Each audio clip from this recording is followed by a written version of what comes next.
लासलगाव येथील विंचूर रोडवरील चिंतन दलपत पटेल यांच्या मालकीचे पटेल सॉमिल येथे गुरुवारी संध्याकाळी 6:30 वाजेच्या दरम्यान अचानक आग लागल्याची घटना घडली।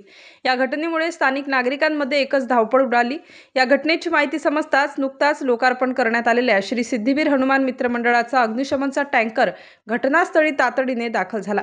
या अग्निशामक टँकरच्या पाण्याच्या प्रेशरच्या सहाय्याने आणि मंडळाच्या कार्यकर्त्यांनी जोरदार प्रयत्न करून या लागलेल्या आगीवर अवघ्या काही मिनिटात नियंत्रण आणत ही आग आटोक्यात आणली। ही आग कशामुळे लागली याचे कारण अद्याप समजू शकले नाही, तसेच किती नुकसान झाले याचा अद्याप आकडाही हाती आलेला नाही। उद्या महसूल खात्यातर्फे पंचनामा झाल्यानंतर नुकसानीचा निश्चित आकडा समजून येईल। श्री सिद्धवीर हनुमान मित्र मंडळाच्या कार्यकर्त्यांनी जी तत्परता दाखवून जे मदत कार्य केले याबद्दल सर्वत्र त्यांचे कौतुक होत आहे। लासलगाव येथील नव्याने श्री सिद्धवीर हनुमान मित्र मंडळाचा तयार झालेल्या पाण्याचा अग्निशमन वाहन नसता तर निफाड, चांदवड, येवला, पिंपळगाव, बसवंत येथून अग्निशामक दलाची गाडी पोहोचेपर्यंत आग आटोक्यात आली नसती व आगीने मोठे रौद्र रूप धारण केले असते। स्टार न्यूजसाठी मोहसिन पठाण, नाशिक।